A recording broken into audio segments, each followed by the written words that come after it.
जिस तरह से पाकिस्तान की गंदी हरकतें रही है, आतंकवादियों को वो बढ़ावा देते हैं और आतंकवादी हमेशा हमारे देश में घुस के हमारे निर्दोष लोगों को मारते हैं। इनको सबक सिखाने का एक अच्छा समय था। जिस तरह से पहलगाम घटना हुई, हमें कहीं ना कहीं इतना दुख हुआ, इतना पीड़ा हुआ कि हम लोगों को लगा, आम जनता को लगा कि हम लोग उन आतंकवादियों को घर में घुस के मारे। और हम लोग पूरी तरह प्रिपेयर थे। पूरा विपक्ष मोदी जी के साथ खड़ा था युद्ध करने के लिए।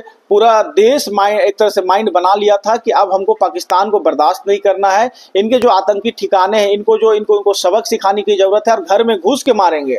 लेकिन एक ही आतंकवादी ठिकाने का जिस तरह से हुआ, उसके बाद हम लोग प्रिपेयर थे कि इस बार हम लोग सिखाएंगे उनको सबक। हमारे कितने जवान भी शहीद हुए हैं, अभी बीएसएफ के कुछ जवान भी शहीद हुए। तो आप कह सकते हैं कि 56 इंच का सीना जो दिख रहा था वो दिखा नहीं। हमारे सैनिक बहादुर थे, घर में घुस के मारे भी और वो तत्पर थे इस बार मारने के लिए भी। 1971 की लड़ाई जो इंदिरा जी ने 93,000 सैनिकों का जो सिलेंडर करवाया था पाकिस्तानियों का, वो मोदी जी नहीं करा सकते। क्योंकि जो व्यक्ति अमेरिका का कहने पे सीज फायर करता है किसी दूसरे देश, अरे सीज फायर हमारे मर्जी से होगा और युद्ध हमारे मर्जी से होगा। कोई हमारे घर में घुस के हमारे लोगों को मारेगा और हम किसी की बात सुनेंगे क्या? अमेरिका में ऐसा होता तो अमेरिका सुनता क्या?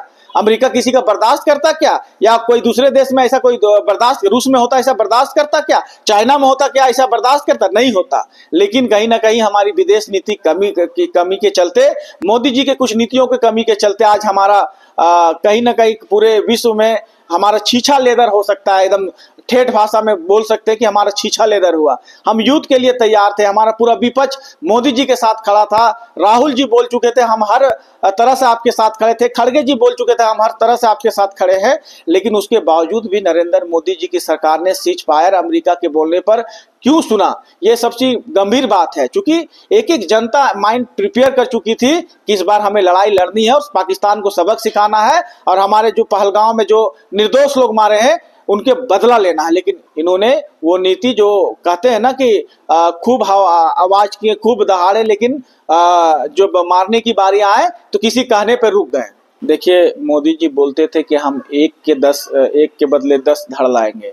कहाँ गया मोदी जी का वो वादा? कहाँ जो बड़ी बड़ी बातें करते थे, 56 इंच का सीना दिखाते थे, उन्होंने जो वादा किया था, एक भी वादे उनको दिख नहीं रहे। और देश के सुरक्षा नीति के साथ जो खिलवाड़ उन्होंने किया, देखिए बीएसएफ के उस जवान के चलते कहीं ना कहीं हम लोग सिंपैथी उस परिवार के साथ है कि अभी तक बीएसएफ का जवान उनके कब्जे में है। जबकि अगर मोदी जी का विदेश नीति अच्छी होती, या कह सकते हैं कि लड़ाई का जो आगाज किए थे, तो लड़ाई लड़ के वो हमारे जवान को ले आते ना, हम लोग छीन के ले आते, और नहीं तो उसके 10 जवान उठा के हम लोग ले आते, तो मोदी जी को मानते कि हाँ कहीं ना कहीं ये देश के प्रति एक अच्छी संकेत जा रहा है। लेकिन ये सिर्फ बोलने का काम करते हैं। जब लड़ाई लड़ने की बारी आती है तो कहीं ना कहीं अमेरिका के दबाव में ये सीज फायर कर लेते हैं।